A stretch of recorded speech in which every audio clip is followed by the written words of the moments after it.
welcome back to Storytime. As you can tell, I have no webcam. True to 2020's current, I can't think of the right word. Anyways, sorry about that.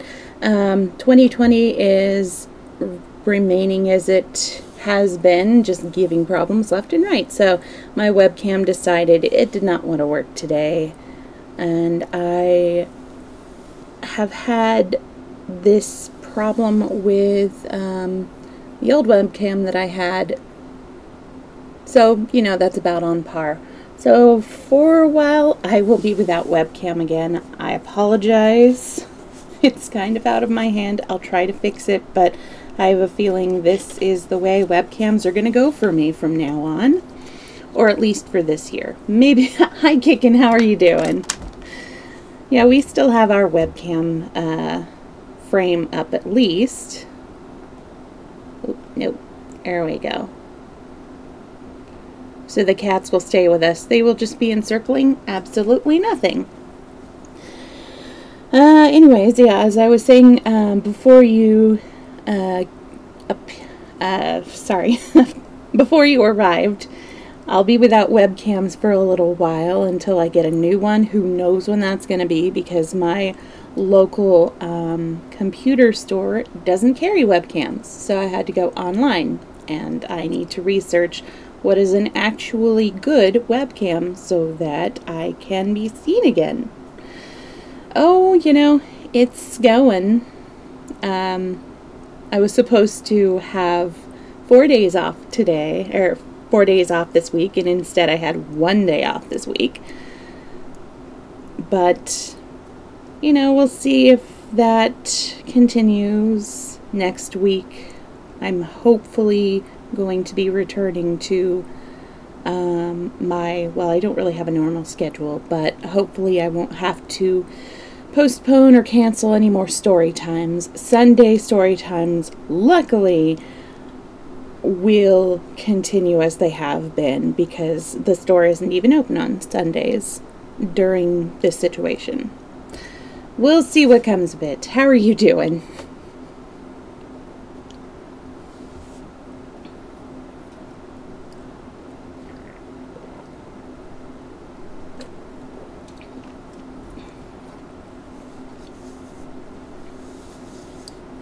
I'm going to go ahead and get started. I will read your response at the next chapter break.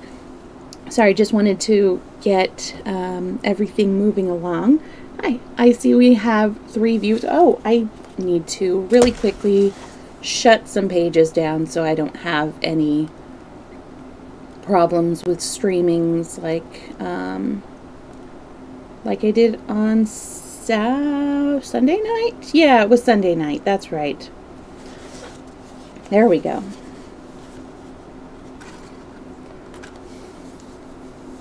And hopefully we won't have any problems with buffering or anything like that. So I hope everybody is doing all right. Feel free to chat with each other. I will read the chats between chapters, and I'm going to go ahead and get started now. Chapter 23, Agrisomnia. On the following day, 10th January, the Nautilus resumed her course beneath the waves at a speed which surprised me, and which could not have been less than 35 miles an hour. The revolutions of her screw were too rapid to admit of being reckoned. When I thought of this marvelous electric agency, which gave light, heat, and movement to the Nautilus, protected her from attack, and transformed it into an ark into which no one could enter without running the risk of death by lightning, my admiration knew no bounds. The machine was worthy of the hand that made it. We proceeded due west, and on the 11th of January we doubled Cape Wessel, situated at 135 degrees east longitude and 10 degrees north latitude, which forms the eastern point of the Gulf of Carpentaria. The reefs were numerous, but easily distinguished, and shown upon the map with great accuracy. The Nautilus easily avoided the breakers of Money to larboard, and the Victoria reefs to starboard, situated at 130 degrees longitude and on the 10th parallel, which we steadily followed. On the 13th of January, Captain Nemo reached the Timor Sea and sighted the island of that name at 122 longitude. This island is ruled by the Rajas. These princes call themselves the sons of crocodiles, that is to say, descended from the highest rank to which human nature can lay claim. So these scaly ancestors abounded in the streams and were the object of peculiar veneration. The people protected them, petted them, worshipped them, and fed them, even giving them their young children to eat, and woe to the stranger who raised his hand against these sacred lizards. But the Nautilus had nothing to do with these horrible animals. Timor was only visible for a moment at midday while the mate made the observation, and equally I could only catch a glimpse of the little island of Roti, which made one of the group, the women of which the women of which bear a high reputation for beauty in the Malaysian market. The Nautilus now went southwest and bore up for the Indian Ocean. Whither was Captain Nemo taking us? Was he up to run the Asian coasts and towards Europe? This was not likely to be the idea of a man who kept aloof from the inhabited continents. Would he descend to the southward, double the Cape of Good Hope and Cape Horn, and advance to the Antarctic regions? Or would he return to the Pacific, where the Nautilus found easy and independent navigation? Time would show.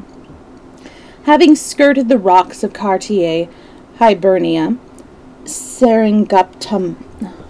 What are you up to, Maestro? I'm doing story time. You need to please settle down, or go play noisily in another room, please. Yes, you're adorable. You know I have no webcam, right? That's why he's here.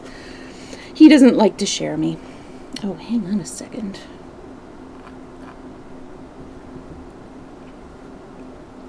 Sorry about that. Somebody just messaged me who never messages me, so I was curious. Alright. Sorry about the interruption.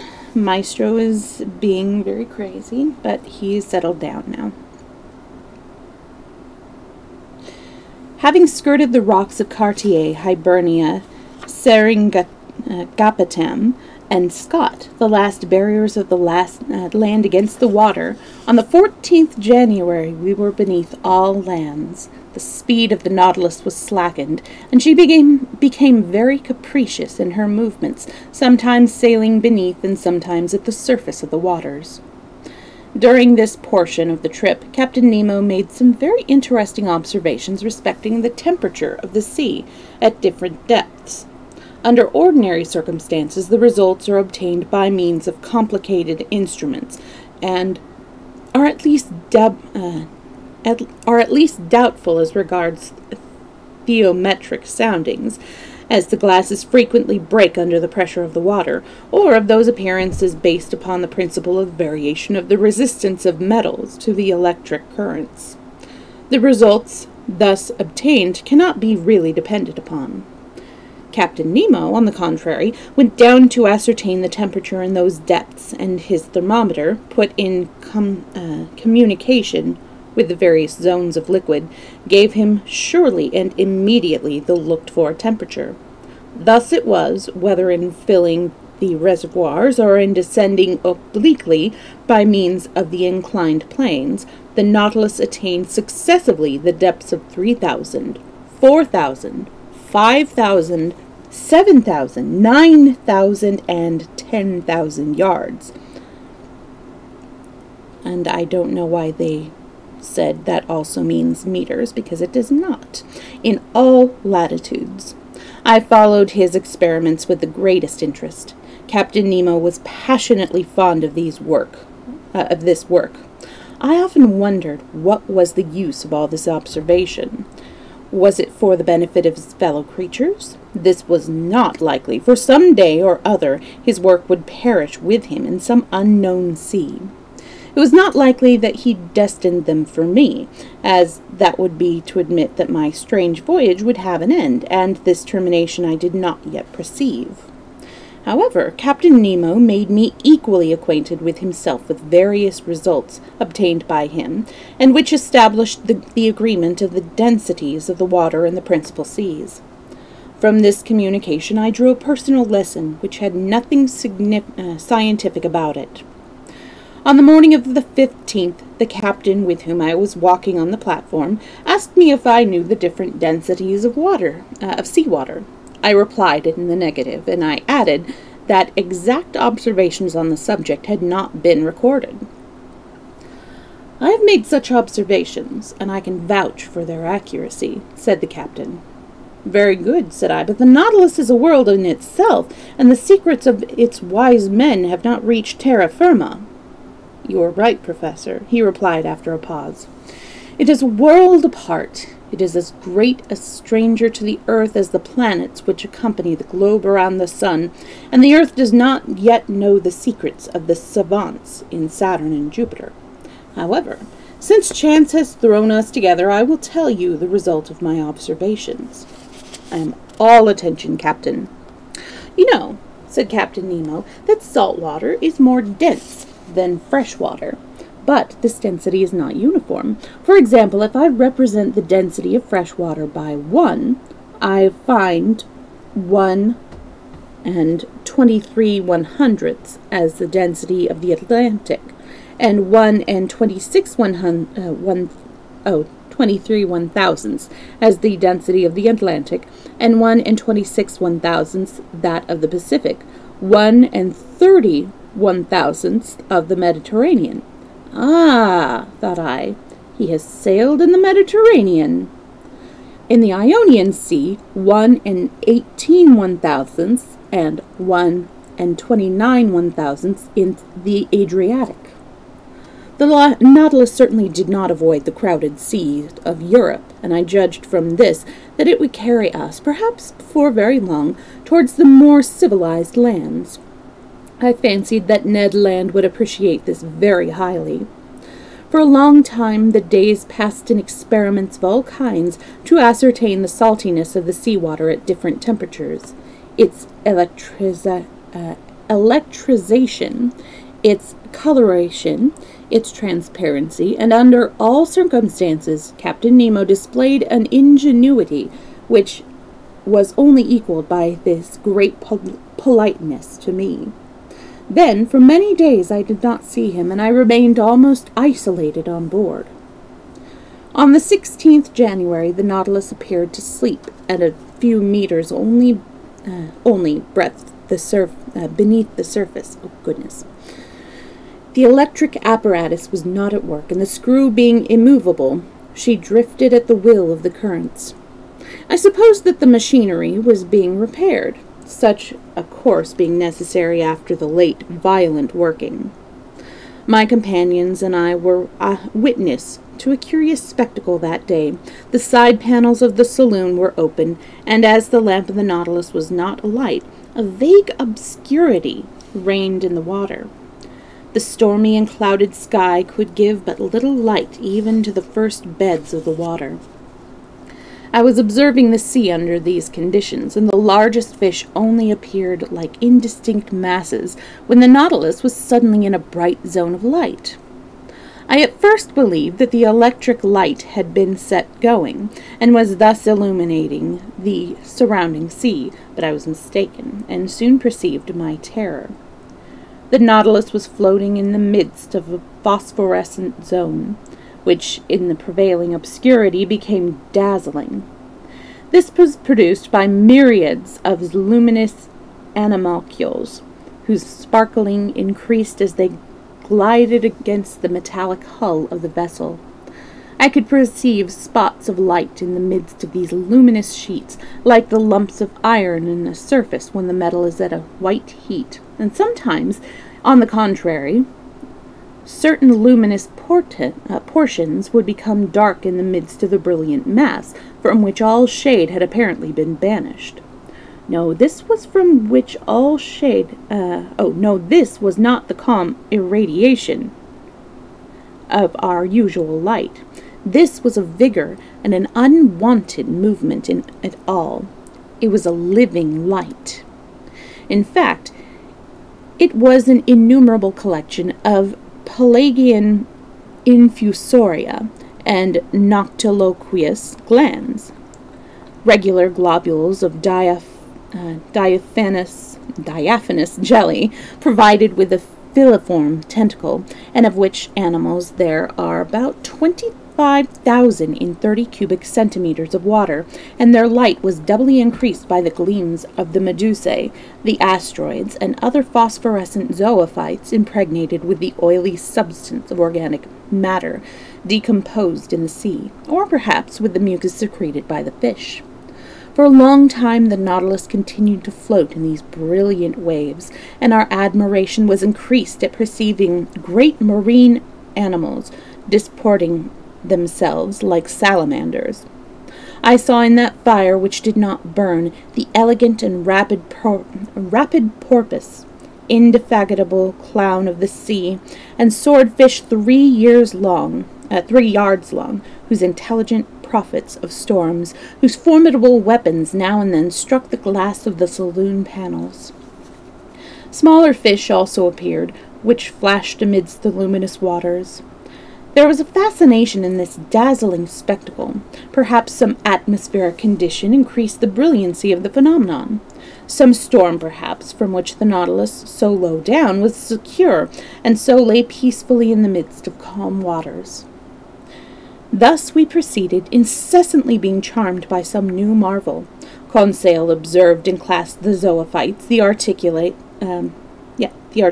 the mollusks, and the fish. The days passed rapidly away, and I no longer took note of them. Ned, as usual, employed himself in finding out some additions to our table.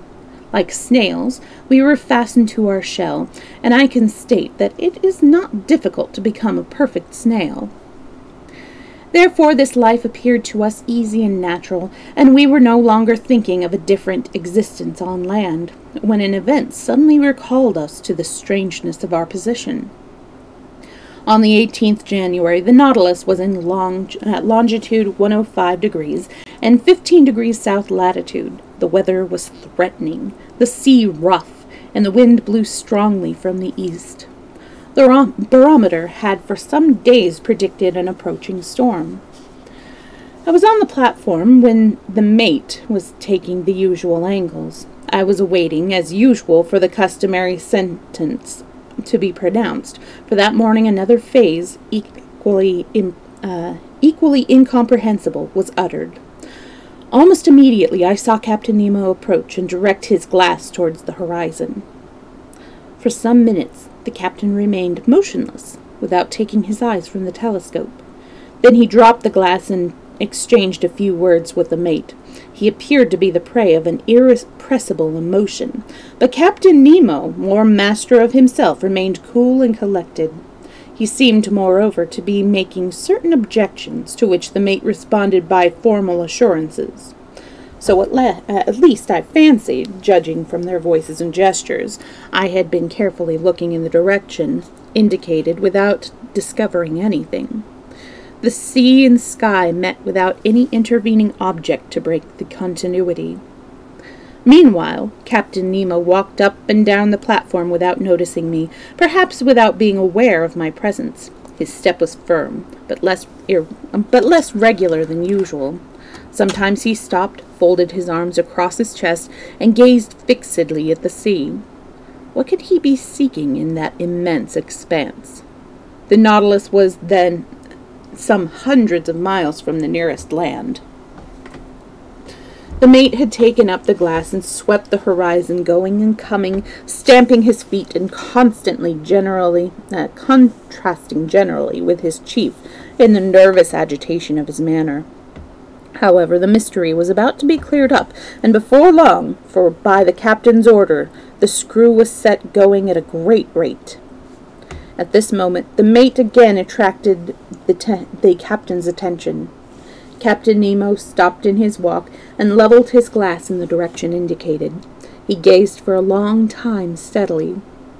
I was now somewhat disturbed, and descended to the saloon, brought up an excellent telescope which I was in the habit of using.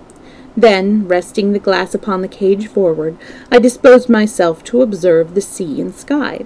But scarcely had I applied my eye to the telescope when it was snatched from my grasp. I turned round. Captain Nemo stood before me, but I scarcely recognized him. His face was completely alerted. His eyes, flashing with a lurid light, glanced at me beneath his frowning brows. His mouth was half open, his body was rigid, his hands clenched, his head bowed between his shoulders, all bearing testimony to the violent emotion that possessed him. He did not move an inch. My glass, fallen from his hand, rolled to his feet. What had happened that I had thus unwittingly provoked his anger? Did he imagine that I had discovered some secret interdicted from the guests of the Nautilus? No, it was not the object of his hatred. I was not the object of his hatred, for he was not looking at me, but gazing steadily on the particular portion of the horizon. At length he became calm. His face and figure resumed their usual impassibility. He spoke some words to the mate in the unknown tongue, and he then turned to me. "Monsieur Anorax," he said in a somewhat haughty tone, "I would recall your attention to one of the conditions I impose upon you." "What is the condition, Captain?" "You and your companions must be content to be incarcerated until I shall judge it desirable to release you." "You are master here," I replied, looking at him steadily. "But may I ask you a question?" "No, monsieur." There was no disputing this. I had not to discuss, but to obey. Any resistance was impossible. I descended into the cabin occupied by Conseil and Ned, and told them of the captain's resolve. I will leave you to imagine how my tidings were received by the Canadian. However, there was no time for explanations. 4 of the crew appeared at the door and conducted us to the cell in which we had passed our first night on board the Nautilus. Ned Land wished to expostulate, but the door was shut upon him for all reply. "Will monsieur tell me what all this means?" asked Conseil. I related all that had passed. They were as much astonished, but no more enlightened than I was. I fell into a reverie, and the strange expression of fear in Captain Nemo's face haunted me. I was quite incapable of putting 2 logical ideas together, and I had lost myself in the most absurd hypotheses, when I was aroused by Ned saying, "Hello, breakfast is served!" And as a fact, the table was prepared. Captain Nemo had evidently given his order at the time he directed the increase of the speed. "Will monsieur permit me to recommend him something?" "Yes, Conseil," I replied. "Well then, I recommend that monsieur eat his breakfast. It is prudent, for we do not know what may happen." "You're right, Conseil." "Unfortunately," said Ned, "they have only given us ship's fare." Friend Ned," said I, "what would you have done had there been no breakfast at all?" This remark put an end to the harpooner's grumbling. He sat down and ate in silence. I ate little. Conseil forced himself to eat, as a matter of prudence, and Ned Land, nevertheless, did not lose a mouthful. Then, breakfast over, we rested on the table as we sat. Just then, the luminous globes were extinguished, and we were left in utter darkness. Ned Land went to sleep on the spot, and to my astonishment, Conseil also yielded to a heavy drowsiness. I was wondering what had caused this sudden ascension of sleep in him when I felt my brain affected by a drowsy feeling. My eyes closed in spite of all my efforts to the contrary. I became a prey to a terrible hallucination. Evidently some soporific had been mixed with the food we had eaten. It was therefore not enough to imprison us to prevent the betrayal of Captain Nemo's secret. It was necessary to drug us as well. I heard the panels shut. The undulation of the water ceased. The Nautilus had then quitted the surface of the ocean. Was she again descending to the motionless zones of the sea? I tried to resist sleep. It was impossible. My breathing became weaker. I felt a death-like chill extend over my frame. My eyelids fell over my eyes like lumps of lead. I could not raise them. A morbid trance and full of fancies took possession of my whole being. Then the visions disappeared and left me completely prostrated. Chapter 24. The Realms of Coral. Next day I awoke and my head was wonderfully clear. To my great surprise, I was in my own room. My companions doubtless had been taken to their cabins without being more aware of the transfer than I was. They were quite as ignorant than I was respecting the occurrences of the night, and I could only hope that chance would develop the mystery at some future time. I then thought I would leave my chamber, but was I free or still a prisoner? Free. I opened the door and went out upon the central staircase. The panels were now open. I reached the platform. I apologize. That's my phone. I forgot to turn it off. Ned Land and Conseil met me there. I questioned them. They knew nothing. Wrapped in such a heavy slumber that they remembered nothing. They had been much surprised to find themselves in their cabin. All this time the Nautilus was as quiet and mysterious as ever. It floated at the surface and progressed slowly. Nothing was changed on board. Ned Land kept his eyes fixed upon the sea. It was deserted. The Canadians signaled nothing new. No land, not even a sail. The west wind blew stiffly, and the long waves gave a perceptible motion to the Nautilus.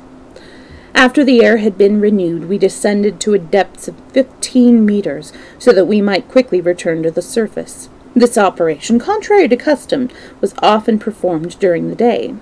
The mate then ascended to the platform, and the usual phrase was transmitted to the interior of the vessel. Captain Nemo did not appear. Of all the ship's company, I only saw the impassible steward, who waited on me with his usual punctuality and silence. About 2 o'clock I was in the saloon arranging my notes when the captain entered. I saluted him. He acknowledged my greeting in an almost imperceptible manner, but did not speak. I resumed my occupation, hoping that he would offer some explanation of the events of the preceding night. He said nothing. I looked at him attentively. He appeared fatigued. His eyes had not been refreshed by sleep, and his face expressed a deep sadness, a real sorrow. He moved about, seated himself, then got up again, took up any book that came to hand, threw it down again immediately, looked at his instruments vacantly, and appeared thoroughly restless. At last he came to me and said, "Are you a doctor, Monsieur Aronnax?" I paused a little at this unexpected question. "Are you a doctor?" repeated Captain Nemo. "Many of your colleagues have studied medicine, Gratouillet, Malocantandon, and others." "Well, in fact," I said, "I am a doctor and a house surgeon. I practiced many months before I entered the museum." "Good," was the reply. My answer evidently satisfied the captain, but not knowing what might come of it, I waited for further questions, resolving to reply according to circumstances. "Monsieur Aronnax," said the captain, "will you extend your skill to one of my men?" "There is an invalid on board, then?" "Yes." "I am ready. Come with me." I confess that my heart was beating. I do not know why I perceived some connection between this patient and the events of the preceding day, and the mystery troubled me at least as much as the sick man. Captain Nemo led me abaft into a cabin close to the men's quarters. There lay a man about 40 years old, a determined face, too, a regular Anglo-Saxon. I knelt beside him. He was not only sick, but a wounded man. His head was wrapped in blood-stained bandages and lay on a double pillow. I took off the bandages, and the wounded man, gazing at me with his great round eyes, made no sign and uttered no complaint. The wound was fearful.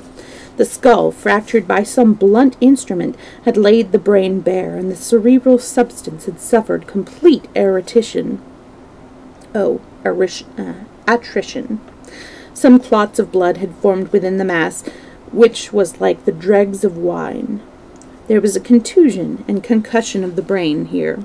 The breathing of the patient was labored, and spasmodic movements agitated his features. The cerebral phlegmasia was complete, and induced paralysis both of body and mind. I felt the sick man's pulse. It was intermittent. The extremities were already cold, and I could perceive that death was approaching without any possibility of my staying its approach. Having dressed his wounds, I adjusted the bandage, and, turning to Captain Nemo, said, "How did this man come by this hurt?"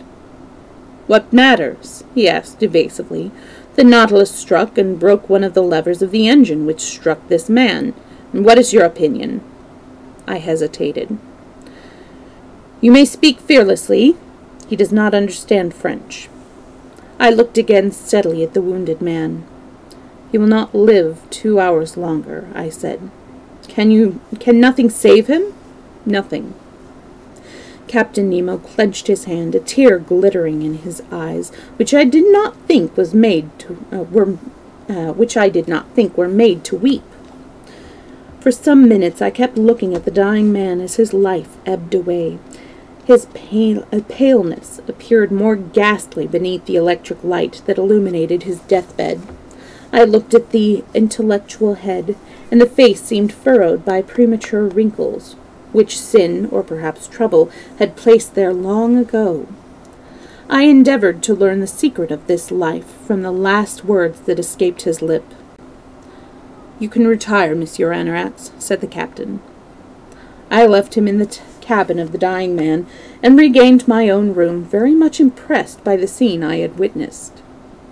All day I was haunted by sinister presentiments. At night I slept little, and amid my frequently interrupted dreams I fancied I heard distant sighings and the sound of a funeral hymn. Was it the prayer for the dead, uttered in that language which I did not understand? Next morning I went on deck. Captain Nemo was there before me. So soon as he saw me, he approached me and said, "Would it be convenient for you to make a submarine excursion today?" "With my friends?" I asked. "They can go if they like." "We are at your orders, Captain." "Will you, then, put on your diver's dresses, please?" There was no question of the dying or the dead.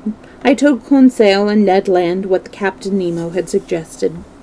Conseil was anxious to go, and the Canadian appeared very willing to accompany him. It was 8 a.m. At 8:30, we were equipped for our expedition and furnished with the lighting and breathing apparatus. The double door was opened, and, accompanied by the captain and followed by a dozen of the crew, we trod at a depth of 10 yards upon the ground where the Nautilus was firmly reposing. A gentle slope led us to a bottom much furrowed, and about 15 fathoms down.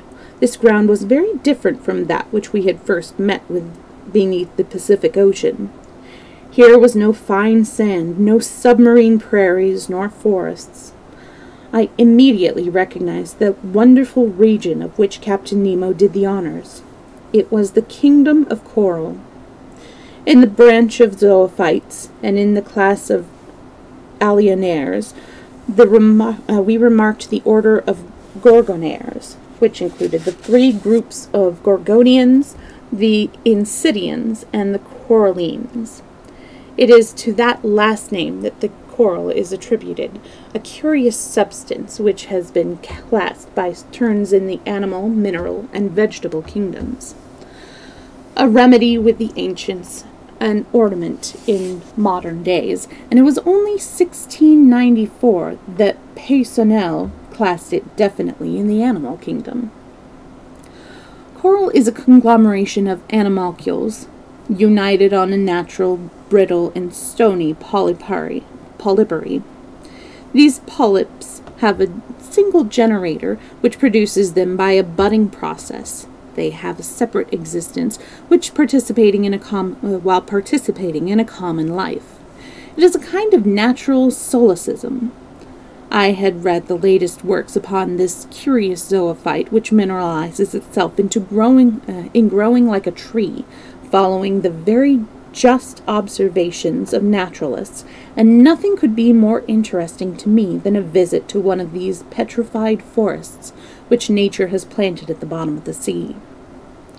The Ruhmkorff apparatus were set going, and we followed a coral bank in course of formation, which in time will form a barrier in this part of the Indian Ocean. The way was by the side of inextricable thickets, formed by the entanglements of the branches which covered the little starry flowers with white rays. Only, inverse to the plants of earth, those fixed to the rocks all grew downwards. The lights we carried produced 1,000 beautiful effects amid those colored branches. It appeared to me that the membranous and cylindrical tubes trembled at the undulations of the water. I was tempted to collect some of these beautiful fresh coral with such delicate tentacles, some newly opened, some just sprouting, which the fish with rapid fins moved as they passed, as a bind might move the twigs of the trees. But as my hand approached these living flowers, these sensitive plants, all were immediately on the alert. The white corals retired into their red cases, the flowers disappeared from my sight, and the coppice was changed into a block of stony hills. Chance put me in possession of the most valuable specimens of this zoophyte. The coral is equal to that found in the Mediterranean, on the French, Italian, and Barbary coasts.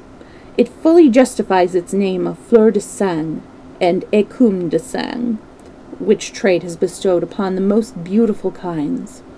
Coral is sold at 500 francs the kilogram, and in this spot the beds would have made the fortunes of 1,000 fishers. This valuable material, often mixed with other polyps, forms the compound called macchiota, and amongst which I've remarked some splendid specimens of rose coral. But the bushes soon became smaller, and the tree growths increased. A petrified underwood and long, fantastic arches opened before us.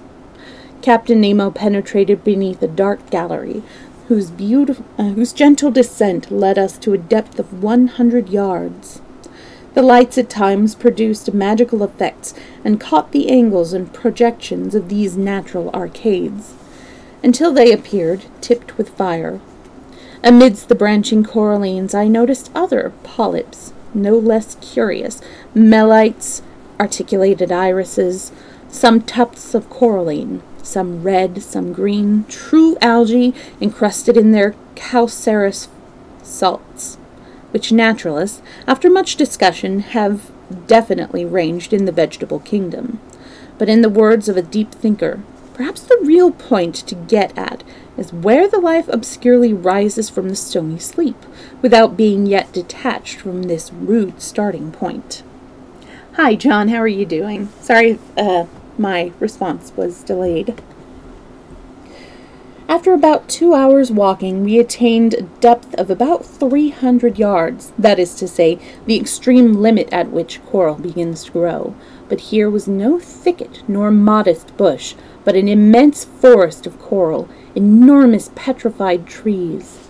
We passed freely underneath the high branches which were lost in the shade of the waves, while at our feet the tubipores, meandrines, fungi, etc., formed a flowing carpet sprinkled with sparkling gems. It was an incredible sight. Oh, that we could have exchanged confidences!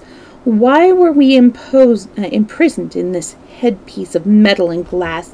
Why could we not speak to each other? Why could we not live like the fish, or even like the amphibious animals, which for hours can roam at will in the domains of the land of water? Meantime, Captain Nemo had stopped. We all followed his example, and, turning round, I perceived that the men had formed themselves in a semicircle around their chief.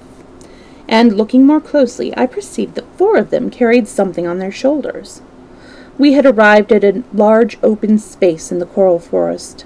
Our lamps threw around this clearing a sort of twilight, which cast long shadows on the ground. Beyond the reach of our lamps, the darkness was profound, and only here and there a gleam fell upon the points of the coral. Ned Land and Conseil were close to me. We looked on, and it appeared to me that I was about to take part in a very curious drama. On examining the ground, I saw that it was heaped up in places, and these heaps were disposed with a regularity which betrayed man's handiwork. In the midst of the clearing, upon a pedestal of rocks piled up to a great height, was a cross of coral, and its long extended arm looked almost like petrified blood. At a sign from Captain Nemo, one of the men advanced, and at some paces from the cross he began to dig a hole with a pickaxe, which he detached from his girdle. I understood it all. This clearing was a cemetery, this hole a grave, that long object the body of the man who had died during the night. Captain Nemo and his men had come hither to bury their companion in this their common resting place at the bottom of the ocean. Never had my mind been so impressed. Never had more impressive thoughts crowded my brain. I did not wish to see what was being enacted before me. Meanwhile, the grave was being slowly evacuated.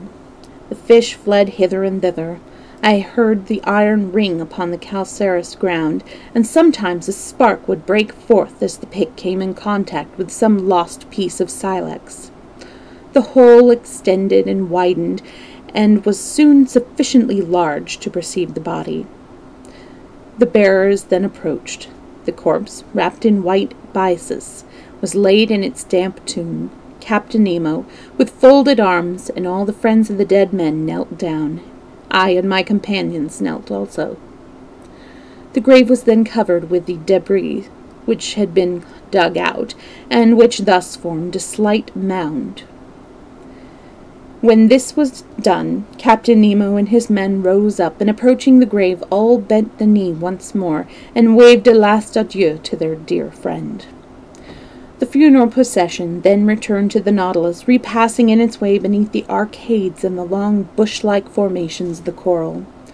At length the light appeared, burning on board. The long gleam led us to the Nautilus. At 1 o'clock we had regained the ship.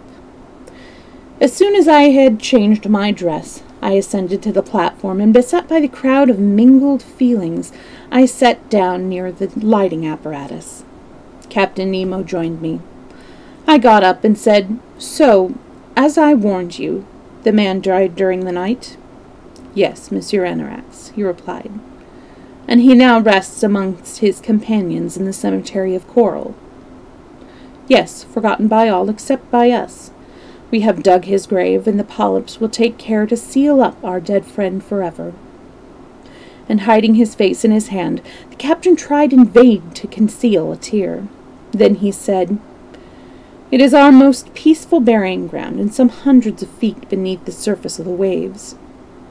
Your dead sleep there tranquilly, at least, out of reach of sharks." "Yes," replied the captain gravely, "out of the reach of sharks and men." End of part 1.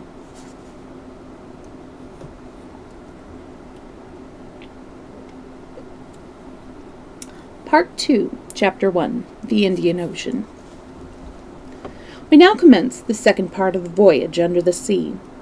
The first ended with that sad scene at the cemetery of coral, which left a deep impression on my mind.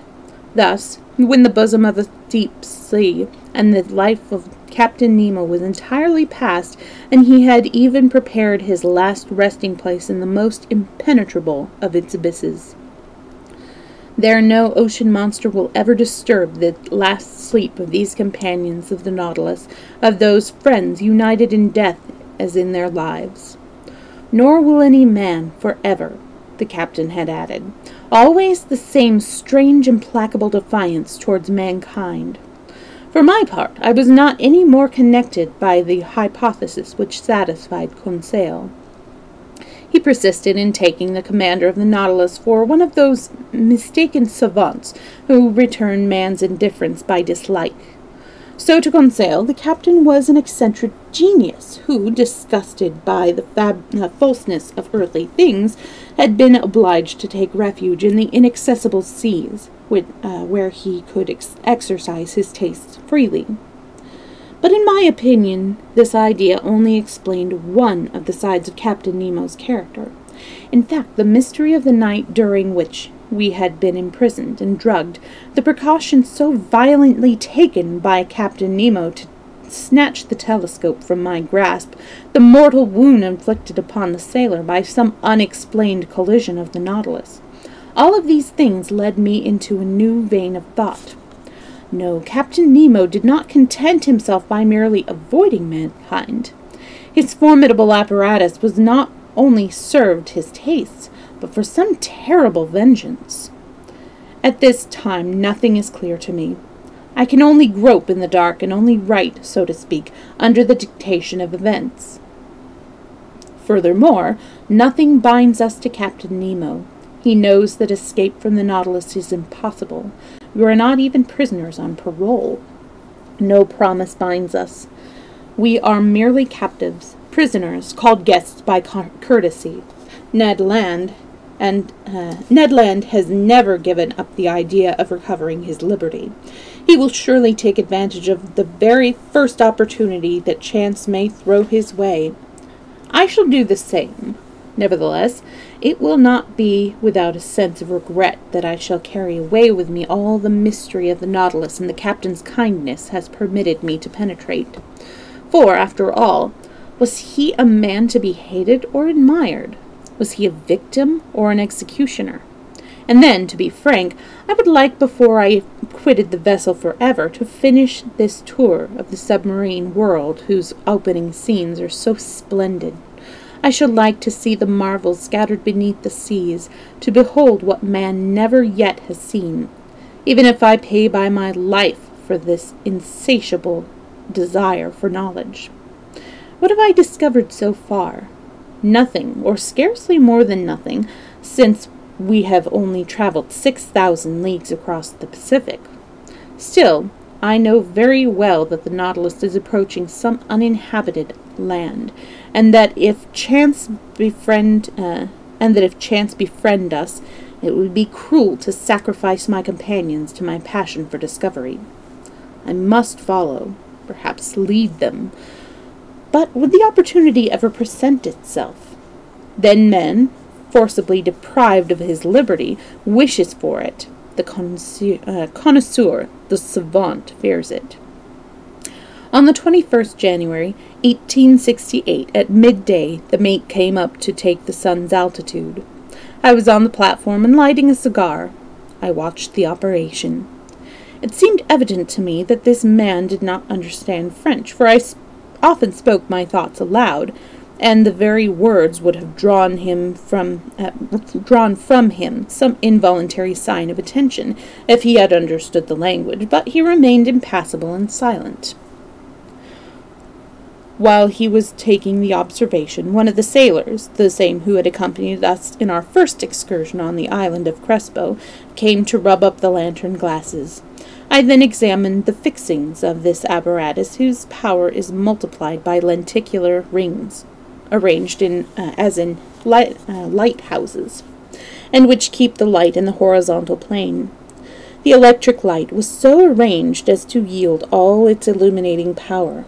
The light was produced in a vacuum, so the regularity and intensity were assured at the same time. By these means, the points of graphite between which the light has developed were economized. This economy was very important for Captain Nemo, who could not easily renew the points, but under these conditions the expenditure was almost insensible. So soon as the Nautilus was ready to recommence her submarine journey, I descended to the saloon. The panels were shut down, and the course directed to the west. We skimmed through the waves of the Indian Ocean, a vast liquid plain containing 550 millions of hectares. A hectare is 2 acres, 1 rood, 35 perches. And the water is so transparent as to make those giddy who lean over them. The Nautilus usually floated at a depth of between 100 and 200 yards. So we passed many days. To any one but myself, who was so passionately fond of the sea, the hours would have appeared, no doubt, long and wearisome, but the daily walks upon the platform, where I was able to drink in the healthy sea air, the sight of the teeming waters through the crystal side panels of the saloon, the brooks, the editing of my memoirs, engaged all my time, and did not leave me a moment for lassitude or ennui. The health of the whole ship's company was still extremely good. The food suited us perfectly, and for my own part, I could well have dispensed with the variations which Ned Land, in his spirit of protestation, studied hard to supply. Besides, in this even temperature, we had no fear of catching cold, while the madrepore dendrophile, known as Providence, as the known in Provence. Goodness, sorry, that was Provence. Known in Provence as the sea fennel, and of which a supply remained on board, furnished us by the melting flesh of its polyps with an excellent remedy against coughs. We saw great numbers of aquatic birds as we proceeded. There were palmipeds, sea-mews, and gulls, some of which we shot, and prepared in a particular way, furnished us with an acceptable supply of water game. Amongst the larger birds which had flown long distances and were resting upon the water, I perceived a magnificent albatross, whose discordant cry is not unlike a donkey's bray. It belongs to the family of longipens. The family of totipalms was represented by the frigate birds, which rapidly brought the fish to the surface, and by the number of phaetons, or tropic birds, some as large as a pigeon, and of this kind, the red-tipped variety. The white plumage is shaded with rose color, which sets off the dark tints of the wings. The nets captured many sorts of marine tortoise of the convex-backed genus, the shells of which is much sought after. These reptiles, which dive easily, can remain a long time under water by shutting the valve of flesh situated at the external orifice of the nose. Some of them, when taken, were still asleep beneath the marine animals. The flesh of these tortoises was generally only middling, but their eggs were most excellent. The fish continually roused our admiration as we watched them through the open side panel of the vessel. I remarked here many species that I had not seen before. I will notice principally the Austrasian natives of the Red Sea, to the Indian Sea, and to that portion of the ocean which washes the coasts of equatorial America. These fish, like the tortoise, the turtle, the echinus, the crustacea, are protected by a cuirass, which is neither crustaceous nor stony, but actually bony. Sometimes this covering takes the form of a triangular solid, sometimes of a quadrilateral form. Amongst the former kind, I noticed some of the length of 1.5 inches, the flesh most wholesome and of pleasant taste. The tail was brown, fins yellow, and I recommended the acclimatization of these fishes in fresh water, to which some sea fish soon accustom themselves. There were also quadrangular Austrasians, bearing 4 large tubercles, that is a word, yes, tubercles, on the back, and tame as birds. Hang on a second. Aha! Bearing 4 long tubercles on the back. The spotted Austrasians, with 4 spots on the belly, which grow as tame as birds. The trigons, provided with prickles formed by the prolongation of their bony coverings. These fish have been dubbed sea pigs on account of the singular grunting noise they emit when they were dromedary fish, with large humps, whose flesh is hard and coarse. I also extract from the notes daily taken by Conseil certain fish of the Tetradon genus, particular of these seas with red backs and white bellies, which are marked by 3 longitudinal rows of filaments, and electric eels 7 feet in length adorned with the most beautiful colors. Then, as specimens of other genus, there were ovoids, like the brownish-black egg, striped with white bands and tailless. Distons, regular sea porcupines, furnished with quills and able to swell themselves out so as to present the appearance of a ball bristling with spikes. The seahorses common to all oceans, the flying pegasus, which with long snouts and with their pectoral fins so elongated and disposed in the form of wings that they can almost fly, at least rise into the air, pigeon spatulae, whose tails were covered with numerous scaly rings, macrognathus, which with long jaws, excellent fish, 25 centimeters long and shining with various colors, pale calliamores with reddish heads, myriads of blennies, striped with black and shooting to the surface with prodigious velocity, aided by their long pectoral fins. The trichopters, whose wings are formed of filaments. Trigals, whose liver is considered poison. Bodians, which wear a movable blinker on the eyes. And finally, the blowfish, or acatodons, having a long tubular snout. Flycatchers armed with a gun with neither chaspots nor Remingtons can beat, and which kills the insects by shooting a drop of water at them. In the 89th genus of fishes classified by Laccipedes, which belongs to the second subclass of Oceans, characterized by an operculum and the bronchial membrane, I remarked the Scorpaena, the head of which is furnished with spikes, and which only possesses a single dorsal fin. These animals are supplied with or deficient of little scales, according to the subgenus to which they belong. The second subgenus gives us specimens of didactyls, 13 or 14 inches in length, striped with yellow, with very odd-looking heads. The first subgenus furnishes many specimens of a curious fish, justly named the sea frog. It is a large-headed fish, sometimes shrunken, sometimes puffed out, bristling with spines and sprinkled with tubercles. It has irregular and ugly horns. Its tail and body are furnished with a hard skin. Its prickles inflict dangerous wounds, and it is altogether horrible and repugnant. From the 21st to the 23rd of January, the Nautilus streamed at the rate of 250 leagues in 24 hours. That is to say, 540 miles, or 22 miles an hour. Any fish we recognized on the passage were those which were attracted by our electric light. The greater number were speedily distanced, but some managed to keep up with the Nautilus for a time.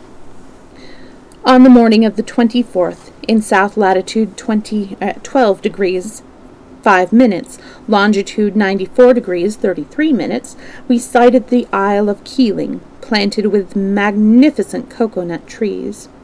It was formed by the madrepores and was visited by Mr. Darwin and Captain Fitzroy. The Nautilus gave the shores of this desert island a wide berth. We brought up in the drags numerous specimens of polypi, echinoderms, and some curious shells of mollusks.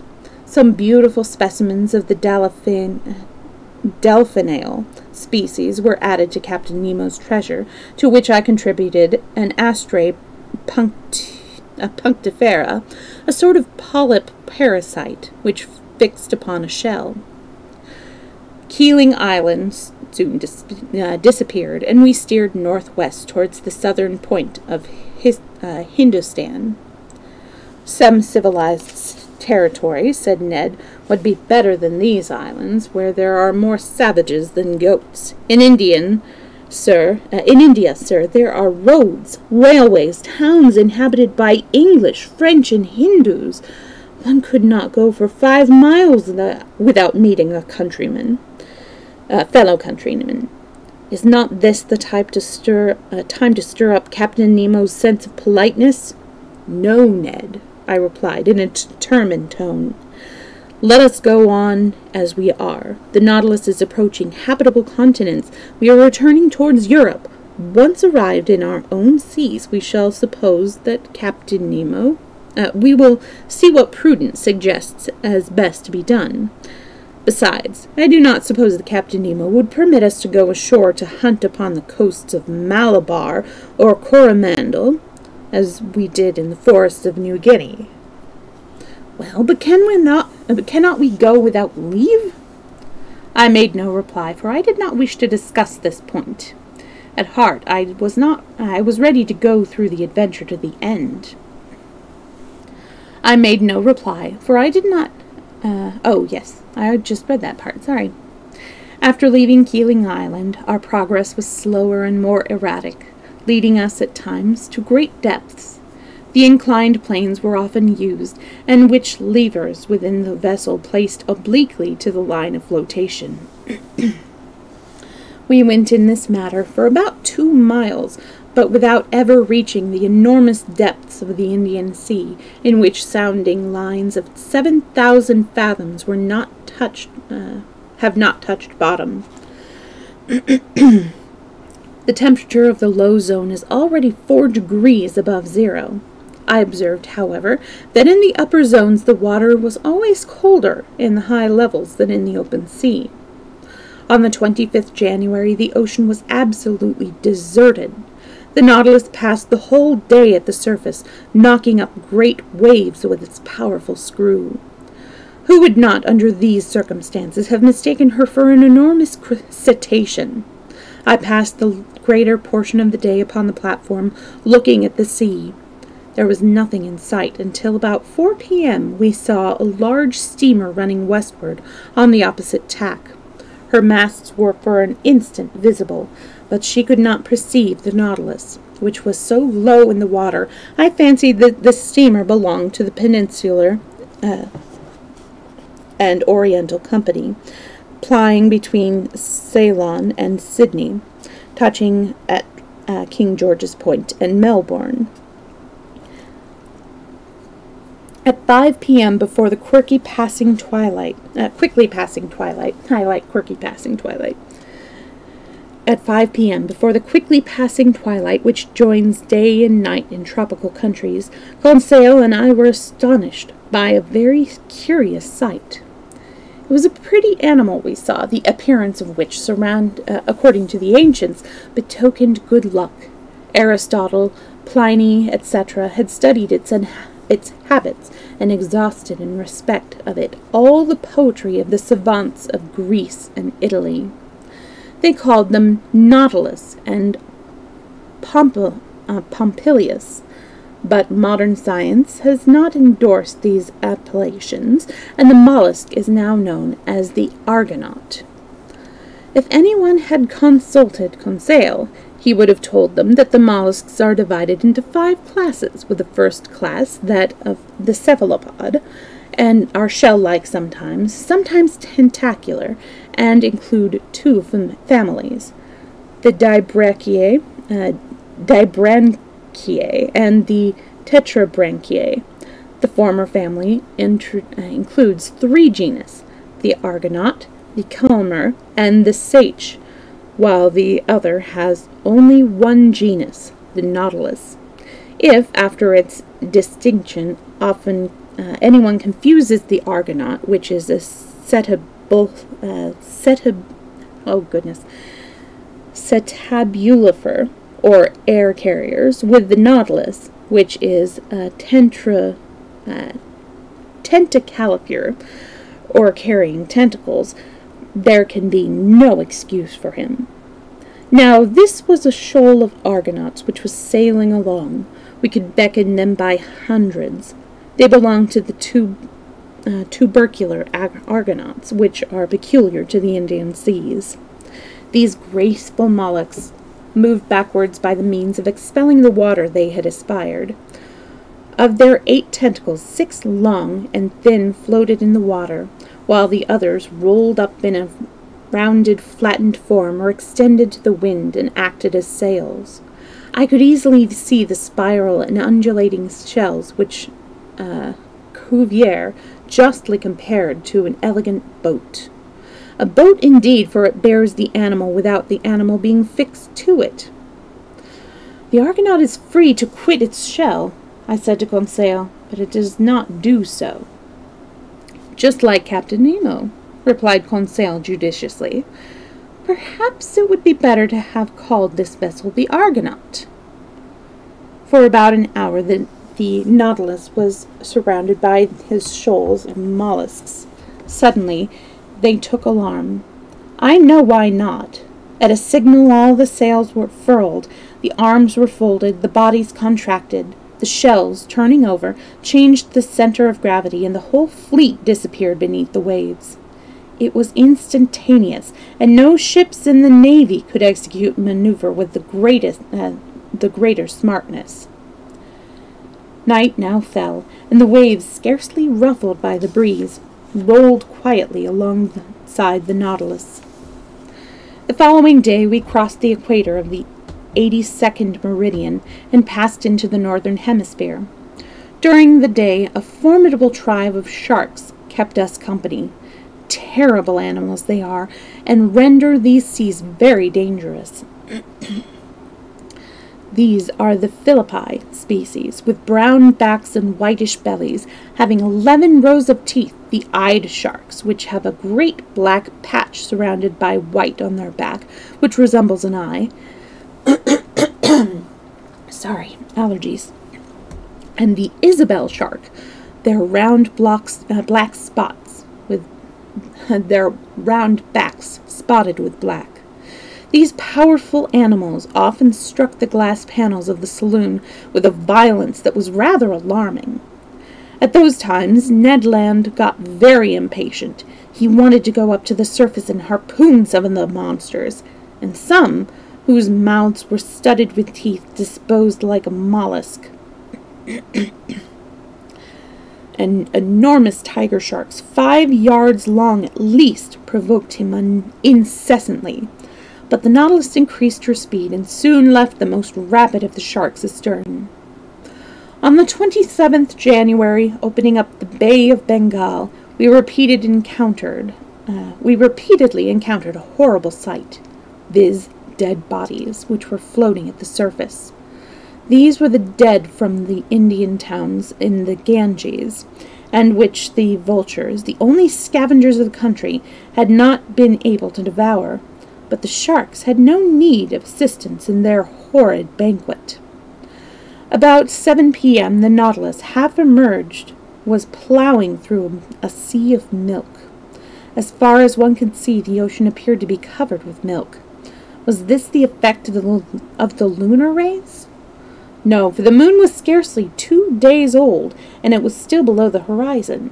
The whole sky, although illuminated by the sheen of the stars, appeared dark in contrast with the whiteness of the sea. Conseil could not believe his eyes, and inquired the cause of this singular phenomenon. Fortunately, I was able to answer. "It is what is called a milk sea," I replied, "a vast expanse of white waves which is frequently observed upon the coasts of Amboina and in these latitudes." "But," said Conseil, "Monsieur will perhaps inform me what is the cause of this, for I do not imagine that the sea is changed to milk."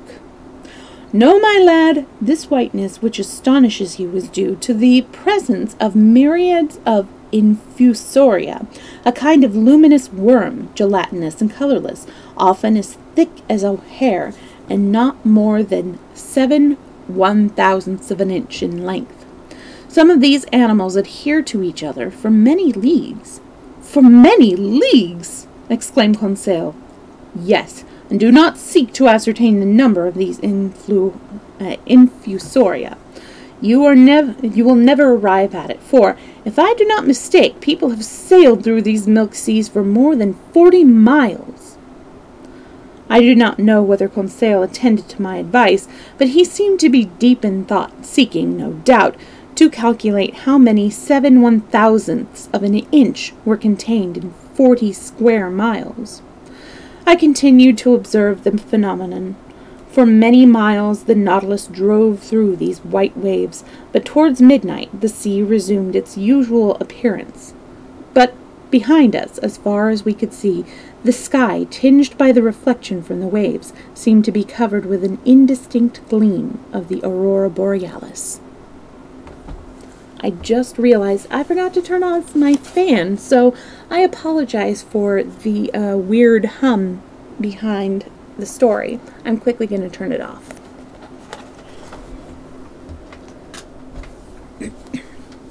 There we go. Sorry about that.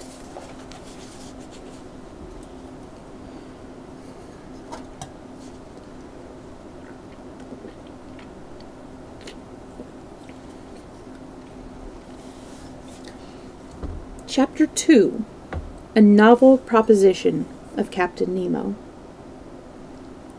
On the 28th February, when the Nautilus came up to the surface of 9 degrees 4 minutes north latitude, we were in a view of land about 8 miles westward. I noticed first a range of mountains about 2,000 feet high, whose forms were very uneven. After our portion had been ascertained and reported, I found that we were close to Ceylon, the pearl which hangs from the globe of the Indian peninsula. I searched in the library for some book about this island, which is one of the most fertile in the world.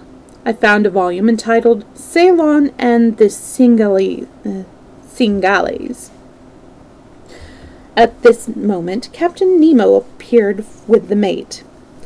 The captain cast a hasty glance at the map, then turning to me, he said, "Ceylon is celebrated for its pearl fisheries. Would you like to visit one of them?" "Very much indeed, Captain," I replied. "Well, then, that is easily managed. Only if we go to the fishery, we must go as fishermen. The annual search has not yet commenced, but never mind. I will give orders to pull up in the Gulf of Mannar, where we shall arrive during the night." The captain then said something to the mate, who went immediately. The Nautilus soon descended again, and remained at a depth of about 30 feet. Map in hand, I searched for the Gulf of Mannar. I descried it in the 9th parallel at the northeast coast of Ceylon.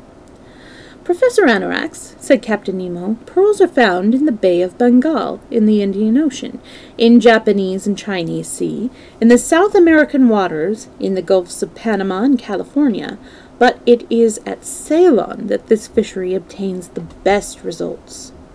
We shall soon get there. The divers only assemble in March in the Gulf of Mannar, and there are 30 days there, 300 their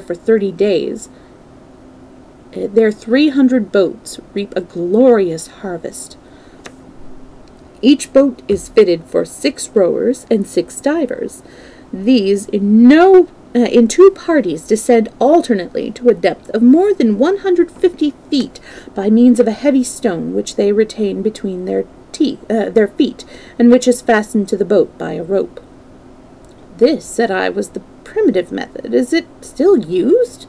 "Yes," replied the captain, "even now when the fisheries belong to the English, to whom they were ceded by the Treaty of Amiens in 1802. It seems to me, Captain, that the diver's dress you have would suffice in this expedition." "Yes, for the poor fishers cannot remain long under water. Percival, the Englishman, in his travels in Ceylon, spoke highly of Caffrey, who remained for 5 minutes under water, but I can scarcely credit it. I know that some divers can stay for 57 seconds, and very skillful ones for 87, which is very seldom done, and when they return to the boat, these unfortunate fellows bleed from the nose and ears. I believe the average time these divers can exist under water to be 30 seconds, during which time they detach all the pearl oysters they can seize. But these men do not live long as a rule.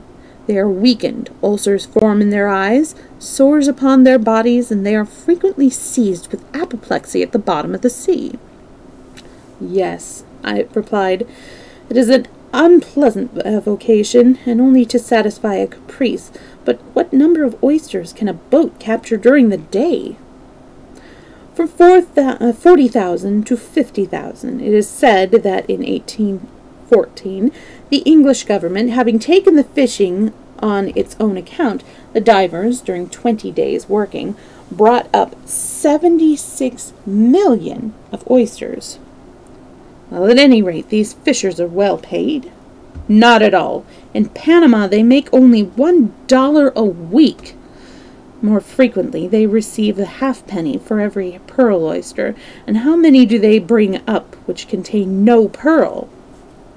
Halfpenny for these poor people who enrich their masters? It is iniquitous. Yes, monsieur. You and your companions shall visit the Menard Bank, and if by chance we find some early fishers there, we will see him at work. That's a bargain, Captain.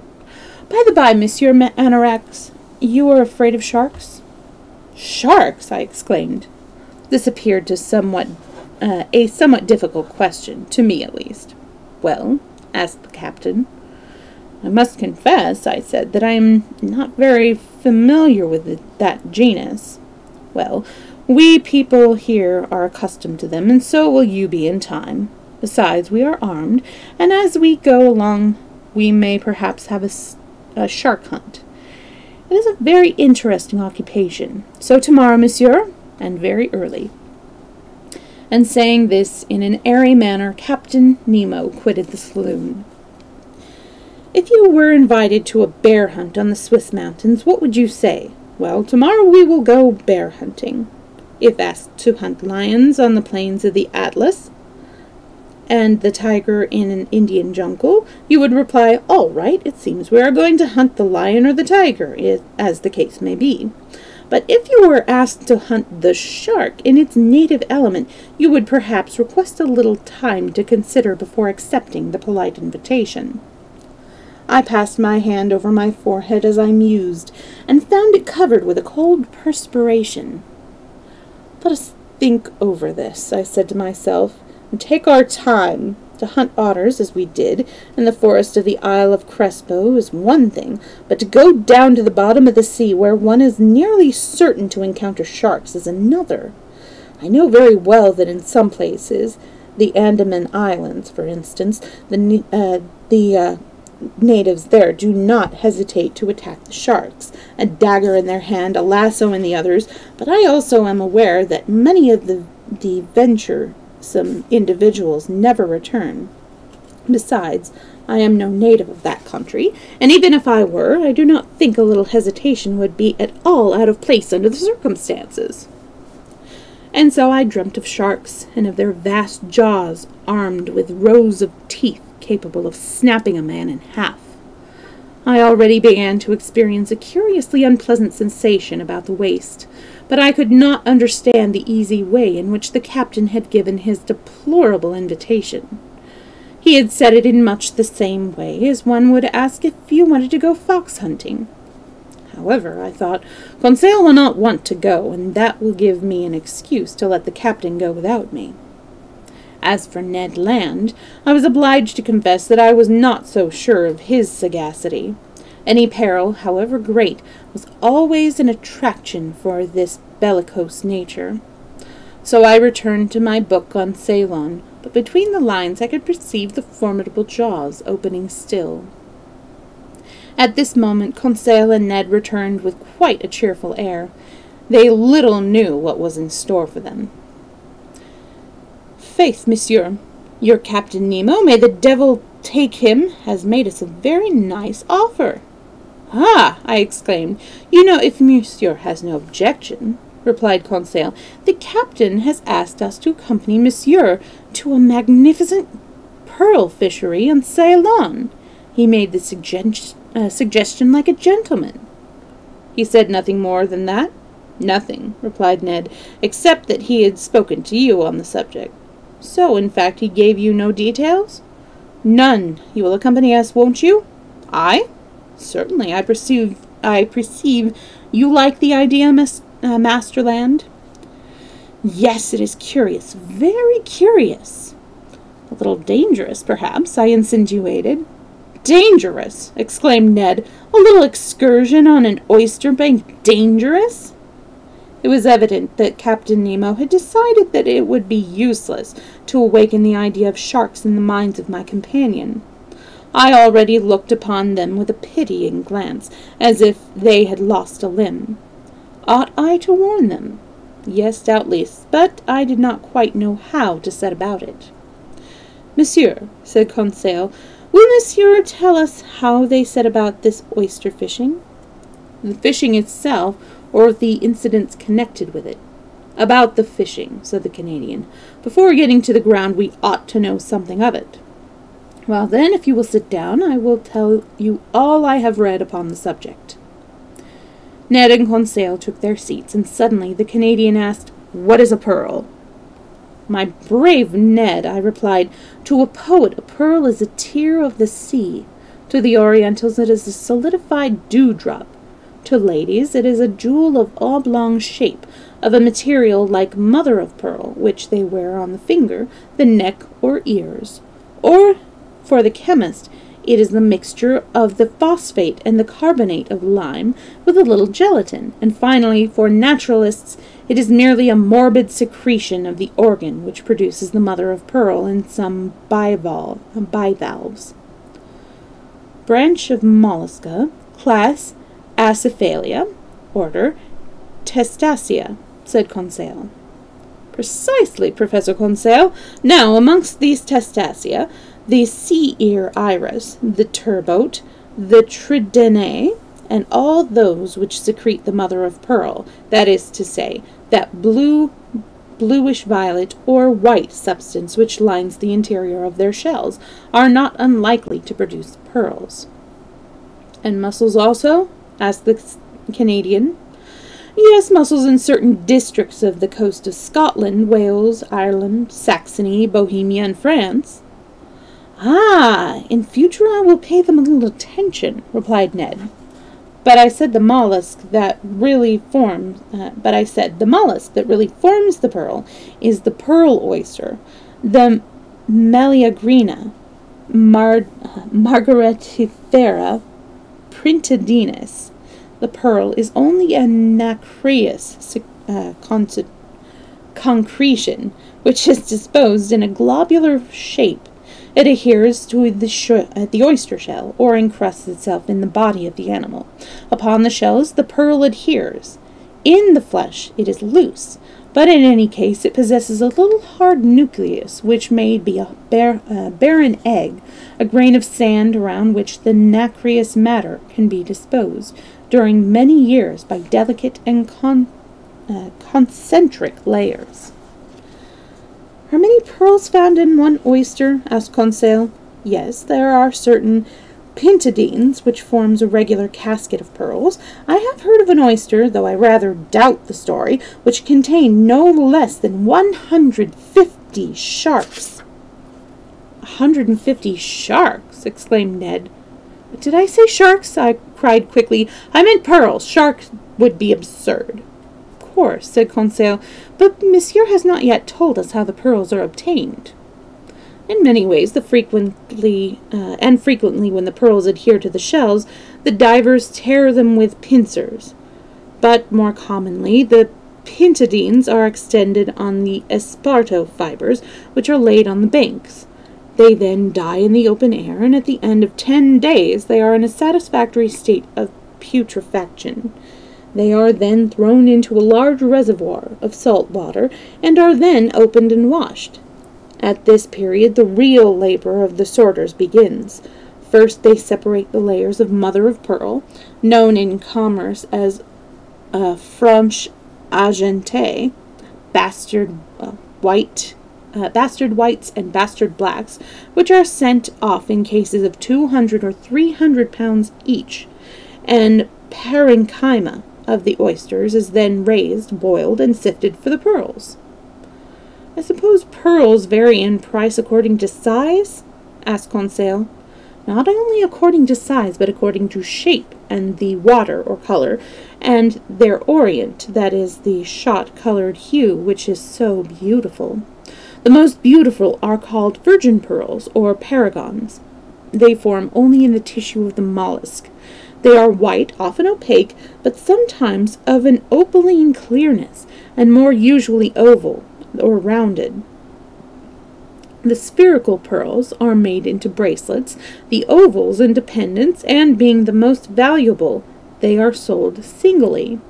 The other pearls adhere to the oyster shell, and, not being so good, are sold by weight. Finally, in the inferior class come the small pearls known as seed pearls, which are sold by the measure, and are chiefly used to embroider church furniture. But it is a long or difficult job to separate the pearls according to size, asked Ned. No, this work is performed by means of sieves or screens of various meshes. The pearls then remain in the largest sieves that reckon of the first class. Those that do not pass through the medium screens are counted in the second class, and those are called seed pearls, for which the smallest sieves, pierced with 900 or 1,000 holes, are used. It is ingenious, but I see the classing of pearls is only a mechanical operation, said Conseil. But can Monsieur tell us what the cultivation of oyster beds yields to the owner? According to my information, the annual value of the Ceylon fisheries is 3 millions of sharks. Of francs, I suppose, said the Canadian. I mean francs. 3 millions of francs, but I do not think the fisheries yield as much as formerly. It is the same with the American beds, and in fact, we may estimate 9 millions as the whole value of the pearl fisheries. But are there no more celebrated pearls which command a very high price? Yes, my lad, they are the César offered Servilia, a pearl estimated at 120,000 francs of our money. I have even heard it stated that some women of antiquity used to drink pearls dissolved in vinegar, said Ned. Cleopatra, said Conseil. That must have been very unpleasant, added Ned. Detestable, said Ned, and a little glass of vinegar that cost 1,500,000 francs was dear. I'm sorry I didn't marry that woman, said the Canadian, raising his arm in a menacing manner. Ned Land, Cleopatra's husband, exclaimed Conseil.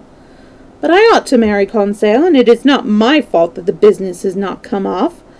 I have even purchased a necklace of pearls for Kate Tender, my fiancée, who meanwhile married somebody else. The necklace cost only $1.50, and yet, if Monsieur will believe it, the pearls would not have passed through the biggest sieve. My good Ned, I said, laughing, they were artificial pearls, simple glass drops filled with essence of orient. Is that expensive? Asked the Canadian. Not at all. It is only the silvery substance of the scales of the bleak collected in the water and preserved in ammonia. It has no value. Perhaps that is the reason why Kate married the other fellow, said Ned philosophically. But, said I, to return to our high-priced pearls, I do not believe any sovereign ever possessed any so valuable as those Captain Nemo has. This, said Conseil, indicating a splendid one in a glass case. Certainly. I do not think I am wrong in estimating it as worth 2 millions of francs, said Conseil quickly. Yes, 2 millions of francs, and I dare say that sum would not repay the captain for the trouble of obtaining it. Eh? Said Ned. But who knows that we may not get such another tomorrow? Bah, said Conseil. And why not? What would be the use of millions to us here? On board, no, but otherwise. Oh, otherwise, echoed Conseil, with an upward toss of his head. Masterland is right, though, said I, and if we could bring back to Europe a pearl worth a few millions, there will be at least a proof of the truth and success of our expedition. I believe it, said the Canadian. But, said Conseil, who always came back to the instructive side of things, is this pearl fishing dangerous? No, said I quickly, not if you take proper care. What risks do you run? Said Conseil. The taste of some mouthfuls of sea water? Just so, Ned. By the by, are you afraid of sharks? I asked this in as airy a tone as I could assume. I? Exclaimed Ned. A harpooner by profession? Why, I laugh at them. But, said I, it is not the question of fishing for them, hauling them on board ship and cutting them up and throwing the heart into the sea. Then it is, yes, exactly. In the water? Yes, in the water. Faith, with a stout harpoon, I don't know.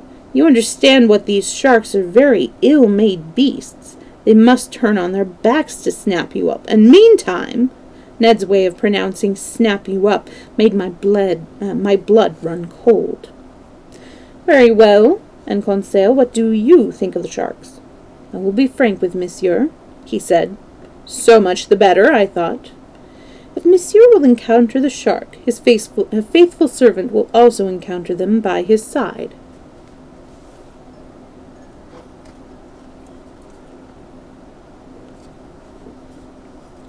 Chapter 3. A Pearl of 10 Millions. Night came. I went to bed, but slept badly. The sharks played an important part in my dreams. I was awakened by the steward at 4 o'clock. I got up at once and dressed quickly, passed into the saloon. There Captain Nemo was waiting for me. Monsieur Anorax, he said, are you ready to start? I am. Will you follow me, please? And my companions also, Captain? They have gone and are waiting for us. Shall we not put on our diving dresses? I asked. Not yet. I have not permitted the Nautilus to come very close to the shore, and we are still at some distance from the Manar bank. But the launch is ready to take us to the exact spot, and will save us a long ways. It has the apparatus on board, and we can put our dresses on at the moment we commence our submarine journey. Captain Nemo then led the way toward the central staircase of the platform, where we found Ned and Conseil delighted at the pleasure party in prospect. 5 sailors were resting on their oars in the boat alongside. Day had not yet appeared. The sky was cloudy, and but few stars were visible. I looked toward the land, but could descry nothing but a dark line across the horizon from southwest to northwest. The Nautilus, having run up the western side of Ceylon during the night, was west to the bay, or rather of the gulf formed between the main island and the island of Manar. There, beneath the dark waters, lay a bank of pintadines, an inexhaustible pearl field 20 miles in length. Captain Nemo, Ned Land, and I took our places in the stern sheets of the launch. The coxswain took the tiller.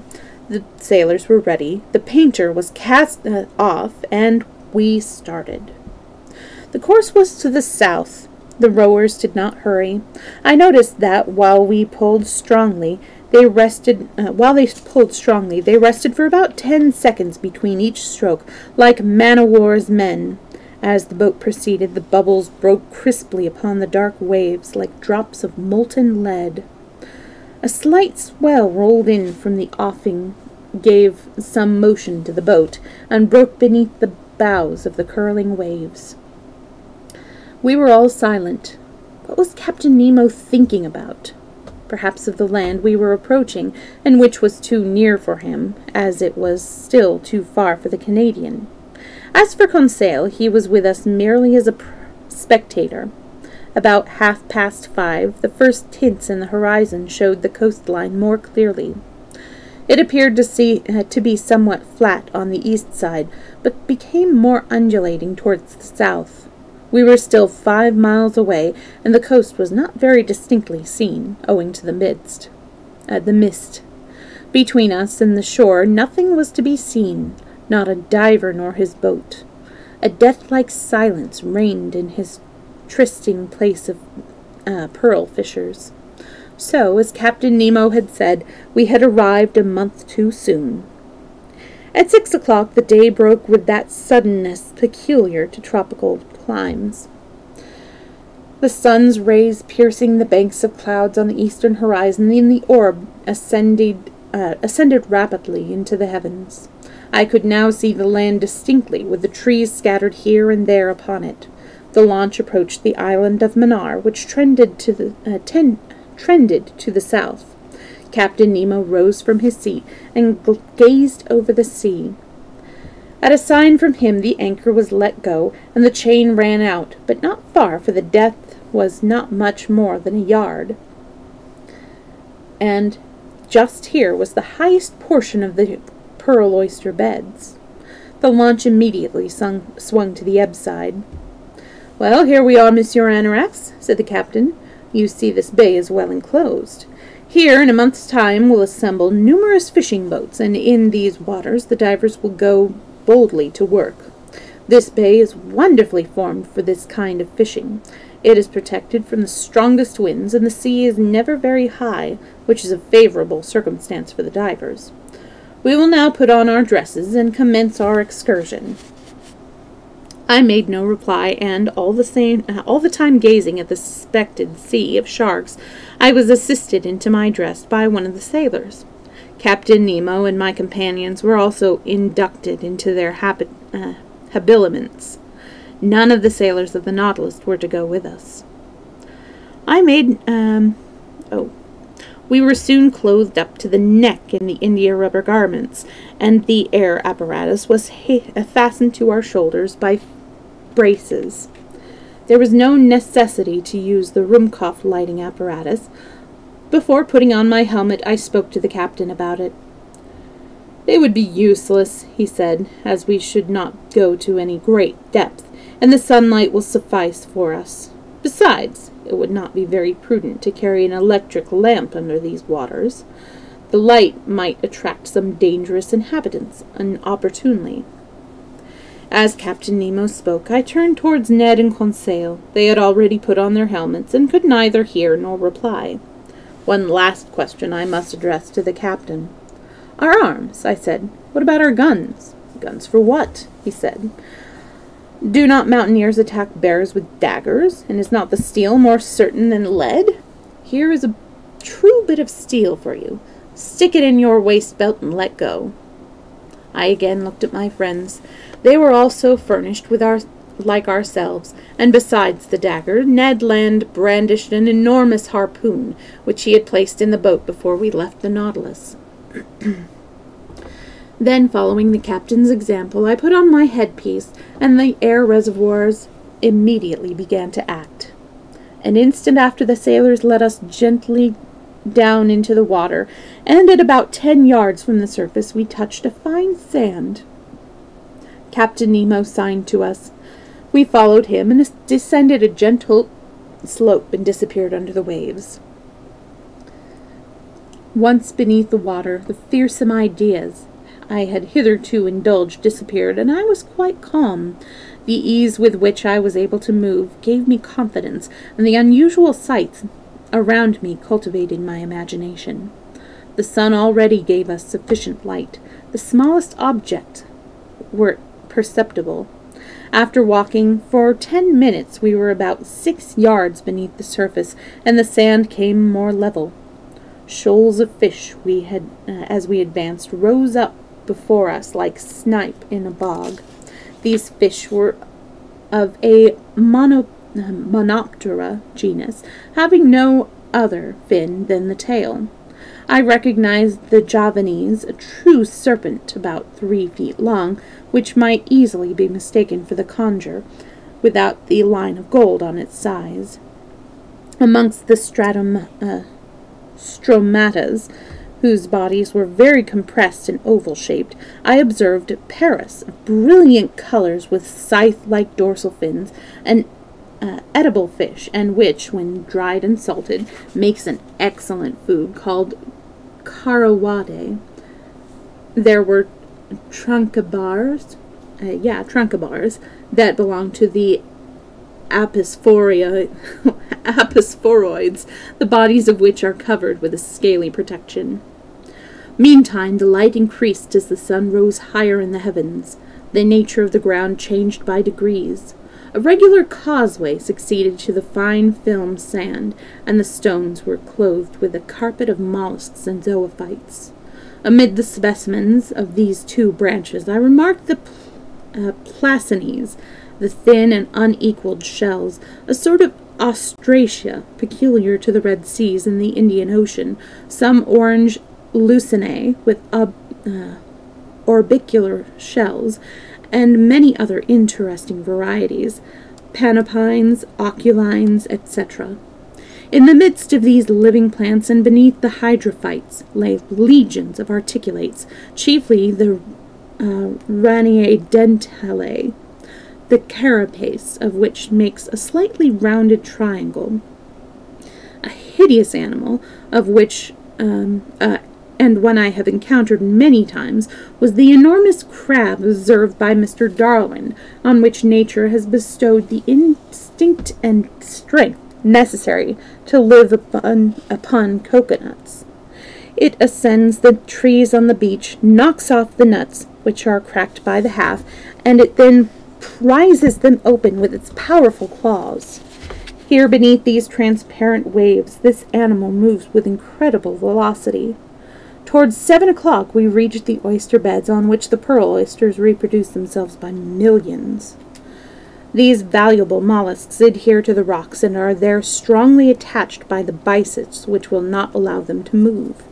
In this respect, the oyster is inferior to the lowly mollusk, in which nature has granted certain powers of locomotion. Captain Nemo indicated a prodigious number of pintadines, and I could understand that the supply was really inexhaustible. For the creative power of nature is beyond man's destructive tastes. Ned Land, faithful to his instinct, hastened to fill his net with the best oysters he could gather. But we could not stay. We were obliged to follow Captain Nemo, who appeared to be striking out paths known to him alone. The ground was getting higher, evidently, and sometimes my arm, which, when held up, was above the surface of the water. The levels of the beds were very irregular. We often turned high rocks torn into pyramid shapes. In their gloomy fissures, enormous crustacea, standing on their long limbs like war machines, looked at us with fixed eyes, while beneath our feet were many others. A large grotto now opened before us, excavated amid a picturesque mass of rocks covered with thick submarine flora. The grotto at first sight seemed very dark inside. The sun's rays seemed to be extinguished gradually, and the vague transparency might fitly be termed drowned light. Captain Nemo entered it, however. We all followed him. My eyes soon got accustomed to the gloom. I perceived that the springings of the arches were irregular, and supported by natural pillars standing on broad granite bases like Tuscan columns. Why did our guide lead us into this submarine crypt? I was to know ere long. Having descended a somewhat steep decline, we reached a kind of circular pit. Here Captain Nemo stopped and pointed out to us something I had never seen before.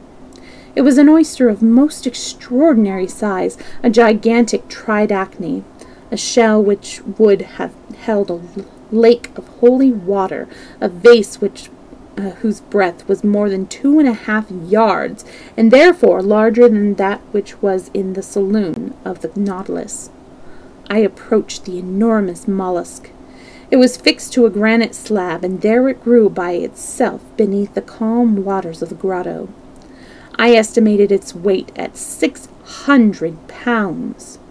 Now, an oyster like this would contain about 30 pounds weight of meat, and one must have the stomach of a gargantua to swallow a few dozen of such natives.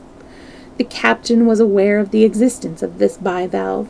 Evidently it was not the first time he had visited it, and I thought that in coming hither he had only wished to show us a natural curiosity. I was mistaken. Captain Nemo had a personal interest in ascertaining the actual condition of this tridacne.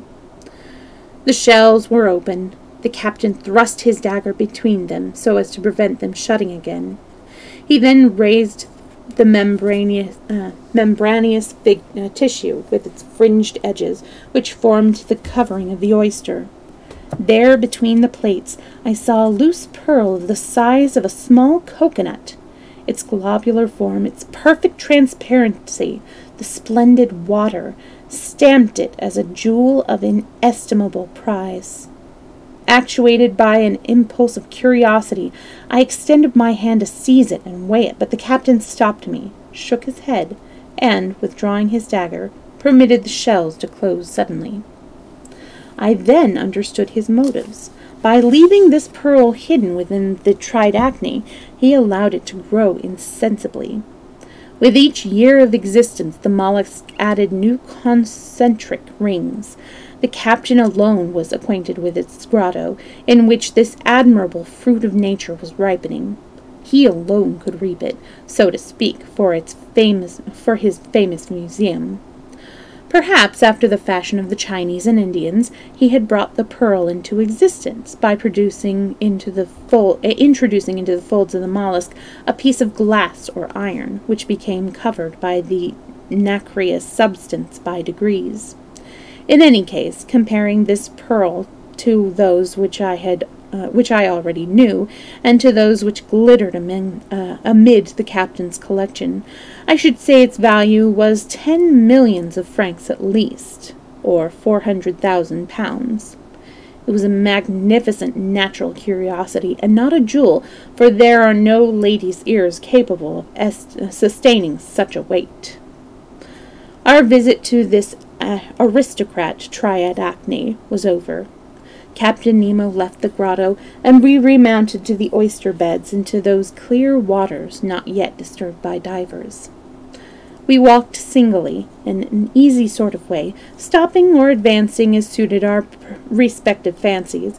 For my part, I had no thought for the dangers I had previously conjured up.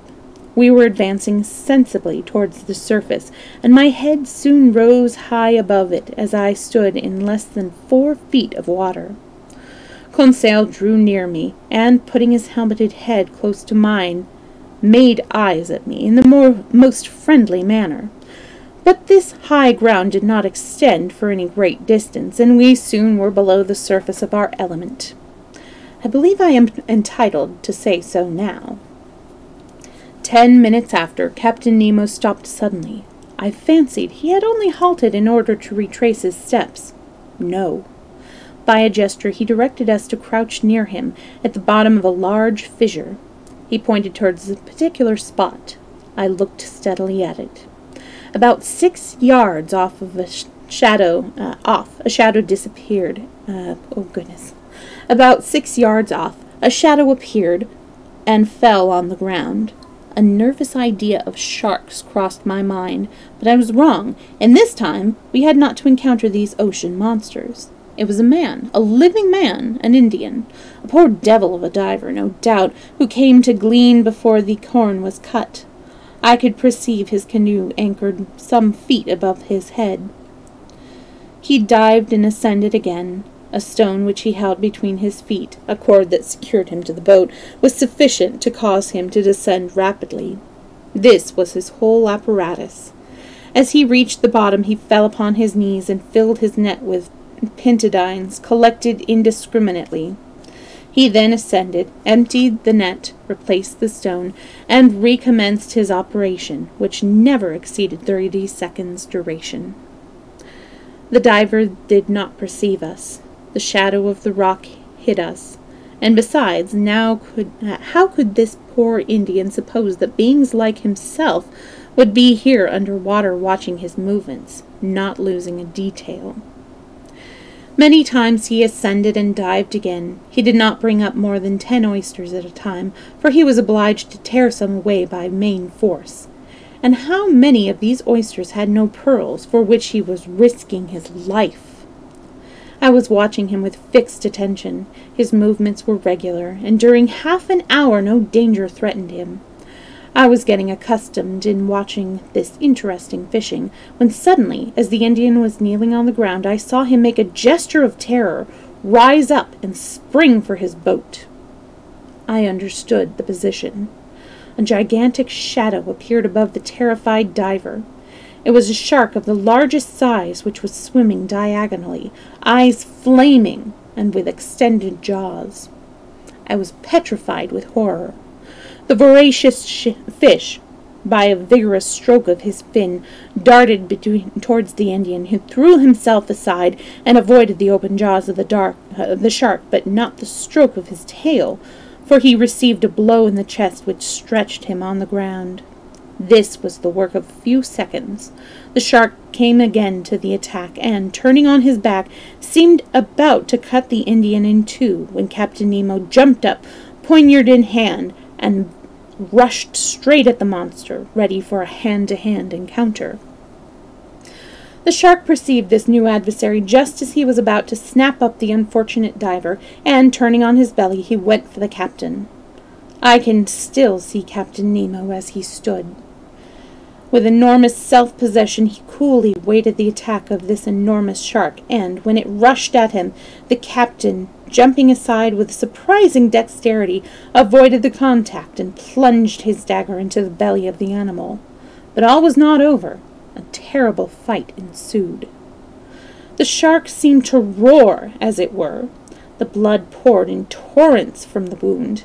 The sea was tinged with red, and through this opaque liquid I could not perceive how the fight was waging.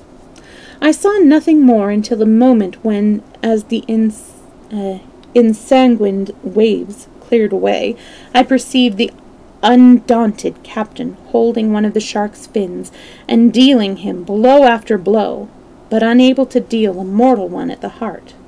The shark in its struggle so agitated the water that I could scarcely keep my position. I wished to get to the captain's assistance, but I was nailed by horror to the spot. I looked on with haggard eye. I saw the varying fortunes of the combat. The captain fell upon the ground, overturned by the enormous mass that waited upon him.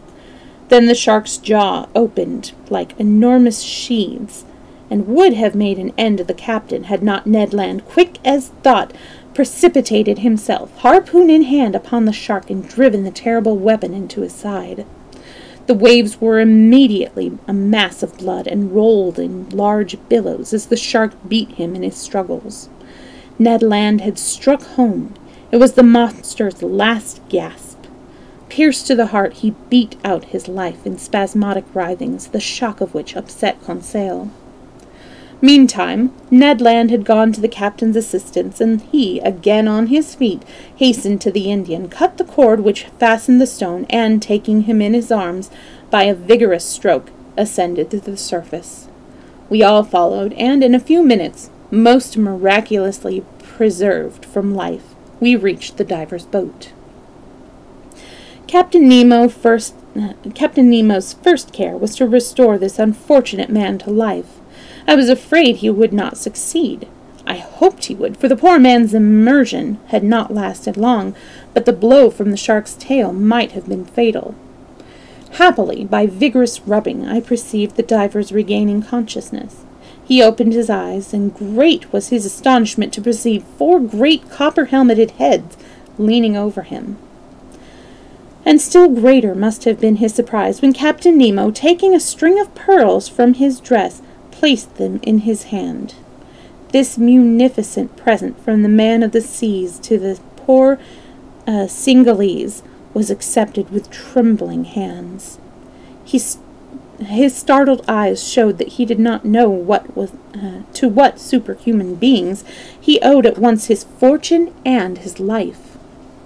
At a sign from the captain we regained the oyster beds, and retracing our steps we reached the anchor of the launch in about half an hour. Once again on board, we, with the sailor's assistance, took off our dresses. Captain Nemo's first words were addressed to the Canadian. "Thank you, Master Land," he said. "It was only a return match," said Ned. "I owed you that." A wan smile flitted across the captain's features, and that was all. "To the Nautilus!" he cried. The boat flew over the waves. Some minutes later we encountered the dead body of the shark floating on the surface. In its black marking at the extremities of the fin, I recognized the terrible Melamteron of the Indian seas, sharks properly so called. Its length was 25 feet. Its enormous mouth occupied a third of its body. It was a full-grown specimen, as we could perceive by the six rows of teeth disposed in the form of an isosceles triangle in its upper jaw. Conseil regarded it from an entirely scientific point of view, and I am sure he classed it, and not without reason, amongst the cartilaginous animals, order of the chronodipterogens, with fixed gills, family Cetaceans, genus sharks. While I was looking at it, a dozen of its voracious relatives appeared close by, but, without noticing us, they threw themselves upon the corpse and fought for the fragments. At 9:30 we were on board the Nautilus again. Here I began to reflect upon the incidents of our excursion to the Manar Bank. Two reflections suggested themselves at once. One was the unparalleled bravery of Captain Nemo. The other, his devotion to a human being, a representative of the race he shunned. Whatever he might hint to the contrary, I was persuaded that this extraordinary man was not entirely devoid of heart. When I said as much to him, he replied, with some little emotion, "That Indian, monsieur, is an inhabitant of an oppressed country. I am, and shall be to my last day, such as one myself." All right, so that was actually pretty good timing. We reached the end of a chapter, and it's only 3 minutes till 4. So I'm going to really quickly check my calendar. Of course, we will have our next story time on Sunday, 2 to 4 p.m. Pacific time, and we'll be continuing with the Phantom of the Opera. And then after that, I don't remember if it's Monday or Tuesday. I think it's Tuesday and Wednesday of next week. We're doing Storytime again. I don't remember which I had. Yeah, Sunday definitely for Phantom of the Opera, and I will let you know what the Tuesday and Wednesday streams will be. If they will be Phantom Phantom on Tuesday and 20,000 Leagues on Wednesday, but I think it's 20,000 Leagues on Tuesday and Phantom on Wednesday. Anyways, I'm going to end this stream right here. However, I am going to come back in a couple of minutes after a little bit of a break and do a game stream. And thank you so much for hanging out with me, Kickin' and John. Good to see you both, and I hope that you stick around for the game stream. See you in a few. Bye.